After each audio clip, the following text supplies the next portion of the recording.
কর্মসূচি আছে সব দেশেই।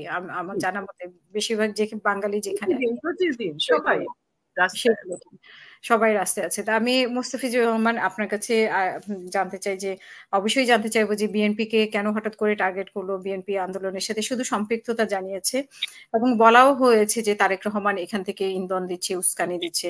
এই বিষয়গুলো তো আছেই এবং সেই সাথে ভারতের যে ইন্ধন জয়শঙ্কর রায় গত পরশুদিন একটা বক্তব্যে মানে একটা অনুষ্ঠানে উনি বলেছিলেন ওপেনে নাকি বলেছেন গতকালকে চন্দন নন্দী আমাদের অনুষ্ঠানে বলেছে যে এই সরকার টিকে থাকবে এবং ভারত তাকে সহযোগিতা করবে।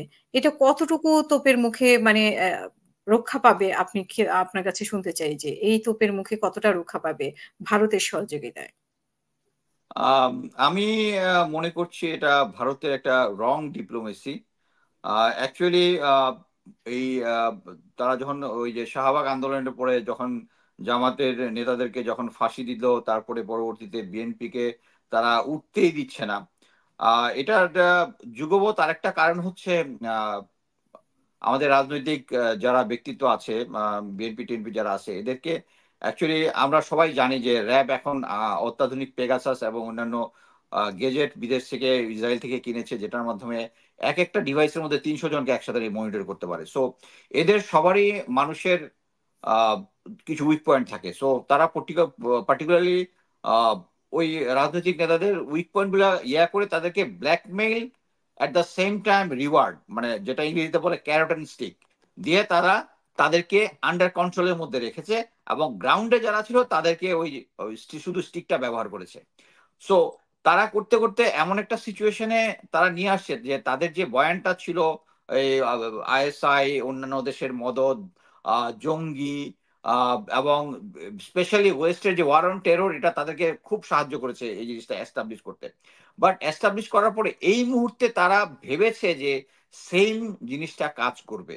বাট অ্যাট প্রেজেন্ট আন্দোলনকারীরাও বুঝে গেছে যে তারা যদি এখন আলোচনায় বসে বা তাদের সমস্ত যদি মেনেও নেয়, একদম মনে করেন যে আপনি যদি এখন হাইপোথেটিক্যালি ধরেন যে শেখ হাসিনার পতন ছাড়া বাকি সমস্ত কিছু মেনে নিল, ভিসিদেরকে করতে সবগুলো মেনে নিল, মেনে নেওয়ার পরেও এইটা 1 থেকে 2 বছরের মধ্যে আবার পাল্টা যাবে। কি জন্য 2018টা হচ্ছে স্পষ্ট উদাহরণ।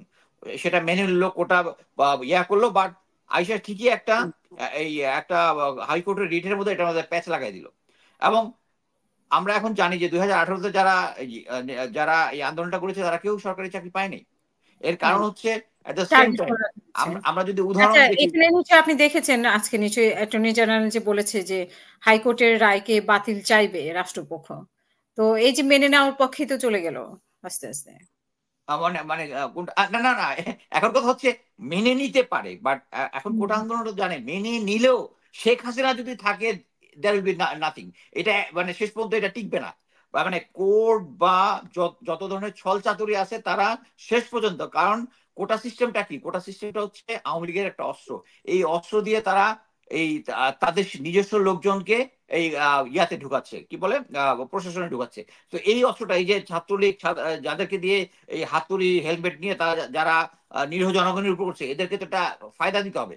ফায়দাটা হচ্ছে এই ইয়াতে জয়েন করা, এই সরকারি চাকরিতে জয়েন করা। সো এইটা যদি যায় তাদের কাছে তো কোনো মূলা থাকলো না। তো সো এই কারণেই এখন ছাত্ররা বুঝে গেছে যে শেখ হাসিনার পতন ছাড়া কোটা আন্দোলনের কোনো সমাধান নাই। এটা আমরা সবাই রিয়েলাইজ করছি এবং ছাত্ররাও রিয়েলাইজ করছে। অ্যাকচুয়ালি আমি প্রথম দিন থেকেই জাস্ট এইটার হ্যামার করতেছি যে শেখ হাসিনা যদি থাকে 100% শর্ত যদি মেনে নেয়, একমাত্র শেখ হাসিনার স্টেপ ডাউন হাসিনা ছাড়া এই আন্দোলন এই কোটা আন্দোলন কখনোই রিএস্টাবলিশ হবে না সংস্কার। না, কারফিউ জারি করেও তো কোনো কিছু লাভ হলো না। আমরা তো দেখতে পাচ্ছি যে আন্দোলন কোনোভাবে সেভাবে কমাতে পারল না। সংঘর্ষ যেটা হওয়ার হচ্ছে। তো এবং না কি না, আপনার অ্যাকচুয়ালি কারফিউটা, এবং আমি মনে করি যে আর্মিকে ডেপ্লয় করা এবং কারফিউ জারি করা যেটা, এটা অ্যাকচুয়ালি যুগে যুগে দেখা গেছে যে যে সরকার এরকম কারফিউ শেষ পর্যন্ত দিয়েছে at the ended up with his or her downfall. So আমি মনে করি যে এটা একটা ভুল সিদ্ধান্ত, কারণ সেনাবাহিনীকে তারা যে পরিমাণ রিলাই করেছে সেই পরিমাণ রিলাই মানে তাদের হিসাবের মধ্যে গন্ডগোল আছে, কারণ হচ্ছে কি তারা শেষ পর্যন্ত চেষ্টা করছে। দেখেন যে পুলিশ এবং বিজিবি যে পরিমাণ ব্রুটাল হয়েছে সিভিলিয়ানের প্রতি, এর মধ্যে একটা দেখেন ব্রুটালের একটা ইয়া হচ্ছে তারা হেলিকপ্টার থেকে গুলি করেছে নিচে মবের দিকে। এটা মনে করেন হেলিকপ্টার একটা জিনিস হচ্ছে যেটার মধ্যে পিন পয়েন্ট বা টার্গেটেড গুলি করা যায় না, যে আমি যখন উপর থেকে যদি, এটা কোথায় ইউজ হয়, ইনসার্জেন্সি সিচুয়েশন, পাহাড়ি এলাকা, সন্ত্রাসীরা লুকায় আছে, ওখান থেকে গুলি করা হয়, কারণ ওখানে সিভিলিয়ান কোনো বাই স্ট্যান্ডার্ডের বা স্ট্যান্ডার্ডের কোনো ইয়ার ক্যাজুয়ালিটির চান্স থাকে না। বাট এখানে একটা আরবান এরিয়াতে, পৃথিবীর মধ্যে one of the populated city Dhaka, সেখানের মধ্যে হেলিকপ্টার থেকে গুলি করতেছে, তার মানে হচ্ছে তারা ডেসপারেটলি চাচ্ছে এই যে বিভিন্ন জায়গা থেকে যে আক্রমণগুলো আসতেছে, যাতে মানে আমার সন্তান যদি গ্রাউন্ডে থাকতো তো আমি তো কনসার্ন হইতাম, বলতো যে বাবা এখানে ওরা হেলিকপ্টার থেকে গুলি করতেছে, এই করতেছে, তুই যাইস না। ওরা এটাই চাচ্ছে। বাট অন গ্রাউন্ডে আমরা কি দেখতেছি, বাবা তার ছেলেকে নিয়ে যাচ্ছে, মেয়েকে নিয়ে তার মা যাচ্ছে আন্দোলনের শরিক হওয়ার জন্য। সো এখন সিচুয়েশনটা, মানুষ এই আওয়ামী লীগ সরকারের বিভিন্ন সেক্টরে লোকজনের অত্যাচারে নিষ্পিত এখন লাস্ট দেয়ালে পিছিয়ে গেছে। So it's a point of no return now. So আরেকটা জিনিস আমি বলবো, ভারতের যে প্রভাব যেটা বলেছেন সেটা হচ্ছে, আমি আপনি এটা অলরেডি দেখেছেন যে ভারত যে অ্যাগ্রেসিভ ডিপ্লোমেসি করে তার নেইবারদের সাথে, এই জন্য একমাত্র এখন পর্যন্ত বাংলাদেশ সরকার, বলবো জনগণ না, ছাড়া সবাই ভারতের প্রতি বৈরী। এখন একমাত্র বাংলাদেশে ইংরেজিতে একটা বলে যে don't keep your all the egg in same basket, ওরা কিন্তু all the egg in same basket করেছে। এটা না করেও তাদের উপায় নাই, কারণ তারা যে এই যে আমাদের পিলখানা হত্যাকাণ্ডের সাথে জড়িত, is going to B expose. এই সরকার পতনের 2 দিনের মধ্যে ওই জিনিসটা এক্সপোজ হবে, যে ইন্ডিয়ার 15 থেকে 20 জন মার্ডারার ওখানে ছিল, এবং শেখ হাসিনা গভর্নমেন্ট এটার সাথে জড়িত ছিল। এবং ওইটার যখন ইনভেস্টিগেশন হয়, এটা নিয়ে আমি 4টা খণ্ড অলরেডি লিখেছি, আমার নিজস্ব investigation with facts and figure. So এখন ইন্ডিয়া যেটা করতেছে, সমস্ত ওয়েস্টকে একদম চুপচাপ রাখতেছে, রেখে তারা নিজেরা সাপোর্ট করতেছে। তারা শেখ হাসিনাকে বলতেছে তুমি থাকো, এবং এই আন্দোলনকে আর কিছুদিন থাকলেই স্টেবল হয়ে যাবে। বাট আমি মনে করি জনগণ এবার স্টেবল হবে না, এবং it's India's port diplomacy at the end তারা যেটা হবে। আমি মনে করতেছি যে এখন একটা সময়, যে ইন্ডিয়ার যে এই যে হোস্টাইল আছে, আমি মনে করি যে এই আন্দোলনটা সফল হওয়ার পর, হাসিনা স্টেপ ডাউনের পরে, Bangladesh should take an initiative around his neighbor to make an alliance against India. And I believe China will happy to help us on this aspect. কারণ ইন্ডিয়ার এই সমস্ত যে দাদাগিরি জিনিসটা আছে, এটা চলতে দেওয়া যায় না, এবং এটার এফেক্ট শুধু আমরা না, নেপাল ভুটান থেকে শুরু করে ওরা আমাদের কাছ থেকে সবকিছু নিয়ে যাচ্ছে, শেখ হাসিনা সবকিছু দিচ্ছে, কিন্তু আমাদেরকে কিছু দিচ্ছে না, আমাদেরকে ওই নেপাল এবং ভুটানের করিডোর দিচ্ছে না। এখানে জিনিসটা বুঝতে হবে যে আমরা এখন আন্দোলনের যে পর্যায়ে আছি, আমরা যদি এটা ফাইনাল পতন পর্যন্ত এনশিওর করতে না পারি, তাহলে কি হবে, শেখ হাসিনা ওয়েস্ট এবং ইন্ডিয়াকে এই যে বলে এত কিছু দিচ্ছে, তার থেকেও বেশি জিনিস দিবে, তা যেহেতু তাকে ক্ষমতায় রেখেছে। সো আমরা যদি এখন স্টপ করি, তাহলে আমরা দেশের আরো বেশি ক্ষতি করব। আমাদের যে যদি 200-300 যদি যা মানে লোকজন যদি দেশের জন্য আত্মাহুতি দিয়ে থাকে, এটা যদি নেক্সট 1000 লোকও যদি আত্মাহুতি দিতে হয়, আমরা যদি এটা এখন না দেই, আগামী 5 বছর 10 বছর পরে আমাদেরকে হয়তো 20,000 থেকে 30,000 লোক এই স্বাধীনতা অর্জন করে দিতে হবে। So it will be cheaper to give life now for my country, our country, এবং শেখ হাসিনার পতন এনশিওর করা। ধন্যবাদ। আপনার কাছে আরেকটা, এই যে 48 ঘন্টা, অলমোস্ট 48 ঘন্টা আমাদের ইন্টারনেট বিচ্ছিন্ন, ইভেন দেশের মধ্যেও একজন একজনের সাথে যোগাযোগ করতে পারছে না, শুধু ইন্টারনেট না, মোবাইল কানেকশন পর্যন্ত বিচ্ছিন্ন, মোবাইলে কথা বলতে পারছে না। কিন্তু আমরা বিশ্ব দরবার থেকে সেরকম আমরা কোনো আওয়াজ পাচ্ছি না কেন, যে বাংলাদেশের এই ধরনের অমানবিক কাজ করা হচ্ছে। তো এটা আপনার ইউএন অলরেডি একটা স্টেটমেন্ট দিয়েছে, এটাকে রিস্ট্রেন করার জন্য বলছে। আর বাকি যেটা, এই জন্যই তো আমি বললাম যে ইন্ডিয়ান ডিপ্লোমেসি একদিক দিয়ে সফল, আমার কাছে যেটা মনে হচ্ছে, যে অন্যান্য এম্বাসি গুলা কোনো কথা বলতেছে না। আর এই যে ইন্টারনেটের কানেকশনটা, যেটা আমাদের দেশে ইন্টারনেটের মানে মেইন ব্রডব্যান্ড যেটা আসে, সেটা হচ্ছে একটা হচ্ছে কক্সবাজার দিয়ে, আর একটা হচ্ছে বেনাপোল দিয়ে, যে 2টা লাইন ঢুকেছে, আর বাকিটা হচ্ছে স্যাটেলাইটের মাধ্যমে। সো এই 2টা লাইনকে অ্যাকচুয়ালি আমার ex friend general Ziaul Ahsan, সে নিজে লোক পাঠায় ওই 2টাকে ডিসেবল করেছে, উইথ গভর্নর মানে শেখ হাসিনার ইয়া নিয়ে আর কি। বাট এটাকে এখন পার্শিয়ালি ওপেন করেছে।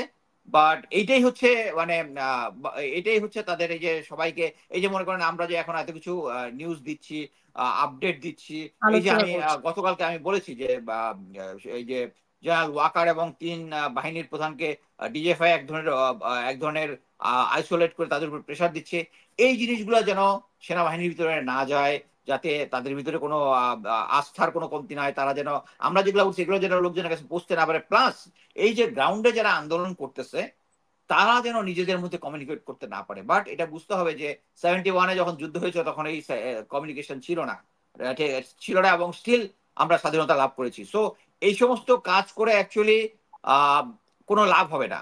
এবং যদি শেখ হাসিনা যদি আসলেই আন্তরিক হতো যে এটার ব্যাপারে ওদের সাথে কথা বলার জন্য, তাহলে প্রথমে যেটা করতো সমস্ত ইন্টারনেট লাইন সবকিছু ঠিক করে দিত।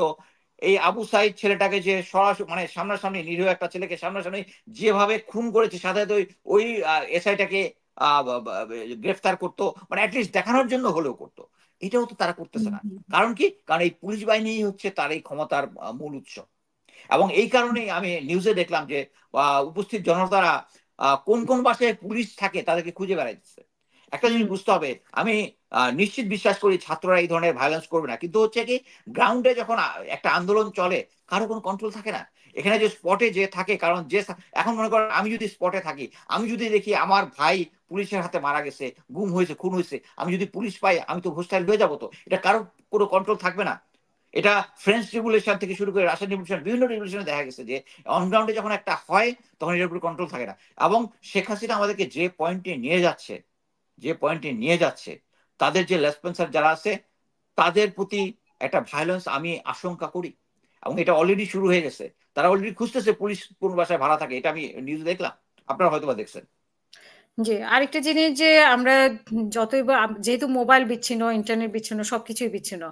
যদিও বলা হয় যে ৩০০ মানে পত্রিকায় আসছে ১০০, ১০৫, ১১০, কিন্তু আমরা জানি যে ৩০০, কিন্তু আমরা এও জানি যে ভিতরে ভিতরে অনেকের বাসায় ঢুকে মারপিট করছে, মারছে এবং হত্যাও করছে। আপনি নিশ্চয়ই দেখেছেন যে এবং পুলিশের গাড়ি থেকে রেপের স্টোরি আসছে, যার সাথে ইনভলভ বাড়ি বাড়ি গিয়ে রেপের যেহেতু স্টোরি আসছে। কানেকশন নাই সেহেতু কেউ কিছু জানতে পারছে না, কিন্তু কিছু জানতে ভিতরে হবে। ভিতরে অনেক এইটাই কিছু ঘটছে। এই ক্র্যাকডাউনটা সবকিছু বন্ধ করেছে এই জন্যই যে কেউ কোনো কিছু জানতে পারবে না। এই যে দেখেন তারা যে এই যে উত্তরাতে যে স্টোরিটা বললো যে আর্মির সামনে রেখে তারা সিভিলিয়ান দিকে গুলি করেছে, মানে জাস্ট আর্মিকে ব্লেম দেওয়ার জন্য। যখন সিভিলিয়ানরা যখন হয়তো অনেকে বুঝতে পারবে না এটা কাকে গুলি, তারা হয়তো মনে করতে পারে যে আর্মি গুলি করেছে, তারা আর্মির প্রতি অ্যাটাক করে একটা সিচুয়েশন তৈরি করতে পারে। বাট আমি অ্যাকচুয়ালি আর্মিকে ধন্যবাদ দিব, তারা এখনো ধৈর্য ধারণ করেছে। এবং স্পেশালি বিডিআরে কিন্তু যেহেতু অফিসাররা ওখানে কমান্ড করে, আমি দেখলাম যে বিডিআর যত জায়গায় গেছে, এপিসি নিয়ে গেছে, স্টিল তারা হোস্টাইল তারা ব্যাক আপ করেছে, তাদেরকে এটার জন্য ধন্যবাদ।